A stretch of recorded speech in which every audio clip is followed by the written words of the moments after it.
Hello, welcome to July's online workshop. If you're watching this and it's still July, that's brilliant. If you're watching it in years' time, that's okay as well. They're not time sensitive. These workshops are funded by Positive Images Festival in Coventry, and they usually take place in our central library, but since coronavirus we have been putting them online, and I've had people get in touch with me from all over, so I know that different people who wouldn't usually get to these sessions are now able to see them, which is brilliant. Keep sharing your work. I've had loads of emails, loads of Facebook messages, and it's brilliant to see what you're all coming up with, so thank you for that. I do get around to replying eventually, especially when the video first goes out. I get kind of a wave of people sending me their poems, which I absolutely love, and I want to give them all the time that they deserve, which is why I take my time over replying to them so that I've read them properly. And just another quick reminder, if you enjoy these videos, it helps me immensely if you can subscribe to them, because it gives you little benefits and things if you've got more subscribers. So I can now do things like pick a thumbnail, because we've reached over 10 people, which is really good, thank you. And we'll get started. So today we're going to go with a quick activity. Sometimes we start with a poem. Today we're going to go straight in, so that whatever else happens, you have done some writing today. Now, I know a few people who usually write in the workshops have said sometimes now they watch the whole video before doing the activities, which is fine. But if you need to be stern on yourself because you're not going to do all the activities, then this is me telling you, you're going to pause the video after I said this and you are going to do some writing. Okay, so grab yourself a dictionary or your phone. Online dictionary is fine. And what we're going to do is either flick to 3 different pages and pick random words out, or we're going to do what I've just done, which is get a random word generator up. So we'll do that now. Feel free to use your own words. If you haven't got access to a dictionary at this point, or you just want to use these words, and that is fine. I'm just pressing generate random words. So this website is literally just called randomwordgenerator.com. And if you want to just do this activity again because you've enjoyed it with different words, then you know that you can. This is something you can set yourself at home. So we've got some interesting words on here. We have got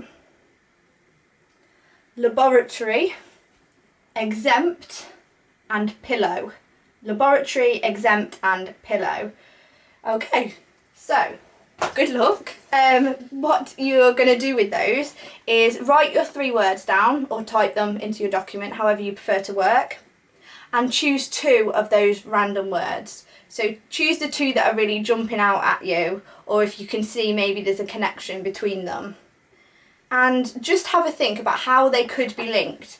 And if they're not linked at all, is there a way that you can use your imagination to bridge those 2 words? I really like this activity. It's something I do myself when I'm stuck with writing, because if you take 2 things that are random, your brain will try and, well, mine does, but maybe mine's weird, it will try and make a connection and you end up with some interesting poetry. So I thought it'd be fun for you to have a go at it as well. You've probably guessed what we're doing. You're going to draft a poem inspired by the 2 words out of the 3 that you choose. If you want to get all 3 in, and that's the next step of the challenge, then feel free to do that as well.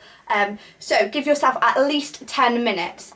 And if you really need to be firm on yourself, set a timer, 10 minutes, and just keep writing until that stops. Get yourself into a good space that you can just sit and write and have those 10 minutes to yourself. If you want to stretch yourself further, have 15, 20 minutes if you can manage that time out of your day. But at the very least, aim for 10. And off you go. I will see you in the next challenge. Great, so I hope you all enjoyed having a go with your random words, and I look forward to seeing some of the things that you came up with. Please do make the most of the Facebook group. If you're on Facebook, it is Positive Images Festival poetry workshop. Put that into Facebook, you'll find us, and you can just press join. And the more that we talk on that, it'd be great to get some more conversations going on there. Feel free to share your poetry so that other people can enjoy it and see what you wrote in the tasks, because of course we do miss that element with not being together, of actually seeing what each other are writing. So it'd be nice if we can keep that going virtually as well. Okay, I am going to read you a poem called Daffodils, and it's by Robert Lee Brewer. Pretty much everything I'm using in these sessions is like widely available on the internet, and this one is from writersdigest.com, so definitely go there and have a look. He's got a fantastic bio as well, so certainly worth checking out. So Daffodils. Daffodils don't sway in the breeze every time you hear an old man sneeze. Instead, they tease spring awake with their precocious happiness in maintained beds and wilderness, a simple dress for love's sake. Really good example of getting a lot of imagery into a short space, and one of those short poems that's really snappy. If you type in Daffodils by Robert Lee Brewer, it will come up, and I think probably top of that will be writersdigest.com, so definitely go and have another look at that for yourself. He is the senior editor at Writers Digest, and he's also the editor of Writers Market and Poets magazine. He's the host of the popular Poetic Asides blog on writersdigest.com as well. What I didn't tell you was that form has a specific name. I'm regretting choosing this again now because my Welsh is not that good. But it's a Clwyd Llwosgnoch. I knew I was going to do that. Clwyd Llwosgnoch. I'm definitely cutting that bit out of the video. It's a traditional Welsh form. I'm going to put the word up on the video so you can actually see what it looks like, because it says equally hard to spell. It basically is a really traditional form. There's hundreds and hundreds of forms of Welsh poetry, and this one contains any number of single 6-line stanzas, so sestets. Lines 1, 2, 4 and 5 have 8 syllables, and lines 3 and 6 have 7 syllables. I appreciate I'm probably blowing your mind right now, but I'm going to put it on so that you can see it. The end rhymes are AA, B, CC, B, and there's internal rhyme going on as well. This is a very complex one. So the third syllable of line 3 and 6, line 3 rhymes with A, line 6 rhymes with C. You're going to be pleased that I've put this up. I've also going to show you how it looks on a page. Don't know if you can see it on my example, but it looks somewhat like that. That's how I wrote in my notebook when I was having a go at these. I just put crosses where I needed to have syllables and the letter where there needed to be a rhyme, which I think is the easiest way of doing it, is quite visual way of seeing where things need to be, because that's quite complex. Great fun to have a go at writing though. Now, I pretty much never write rhyming poetry, so this was a huge challenge to me, but I have had a go at one, inspired by Robert Lee Brewer's Daffodils. So this is called Summers with Batha. In my poem, the last line acts as a refrain. It doesn't have to, that's not part of the traditional form, that was just my own little take on it. So Summers with Batha. Each summer that stone cottage, enwreathed with heather and sedge, became our adrev by the sea. Friendship was formed on farmland, hair and fur sprinkled with sand, Cymru and Batha and me. Midnight black nose and 2 stars, her heaven was tickled ears, but film star flick of a tail came if things got out of hand, stating, please know where you stand, Cymru and Batha and me. She sashayed in as she pleased, coiled herself round my knees, devoured fresh carp for tea. Soft sofa tops were her land, but cwtches make hearts expand, Cymru and Batha and me. So to get around the rhyming, I did have to slip a couple of Welsh words in there, but I thought that was okay because it fitted in with the topic. And Batha was a cat that we used to go and visit when we went on holiday to Pembrokeshire when I was little. Pembrokeshire had a big impact on me because we spent a lot of weeks there. That's going to be published in the Perfect Anthology with Dreamwell Publishing later this year, and it's probably going to be the only rhyming poem that I have ever had published, so that's quite exciting. But they're great fun to write. I cannot tell you the hours it took me to do that. And I am now going to say to you, have a go at writing in that form, because it's just a good challenge. If you're used to rhyming, then you'll probably find this easier. If you're not, Rhyme Zone will be your friend. That's a really good website. And the other thing I did was I found it was easier to write the internal rhymes first and then try and rhyme the end rhymes with that. You may find differently. So once I knew what my internal rhyme was going to be, that third syllable, I then made a word bank of loads of words that had that rhyme on the end of them. And I put it in there. Don't be too hard on yourself. If you want to make it the fourth syllable or something that rhymes instead, that's fine. There's room for manoeuvre in this. Most importantly, have fun. It's a challenge. It was a challenge for me just to pronounce it, so it was certainly a challenge also to write it. Good luck. I will see you on the next task. Sorry, the guinea pigs have got excited that I'm going to feed them, and they have been fed. I can assure you they are just greedy. So professional. So that last activity was certainly something, and probably is one that you're going to have to go away and work on. But if you've paused this for a few days, then maybe you've had time to have a go at it.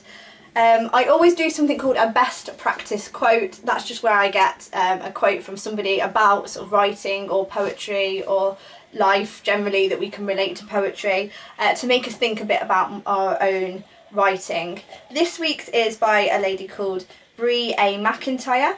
She's an American writer, blogger, artist and editor, and she runs a site called paintingwithwords.net, and actually her blog is generally writing tips, and it's not just poetry because she writes prose as well, particularly like fantasy sort of writing, so it's just really useful if you're a creative person. And she says, as readers, we don't have to share your same exact experience, but we do want to hear about it. Why? It makes you real. And I really like that, because sometimes we try and we want our poems to be relatable, so we try and make them as universal as possible.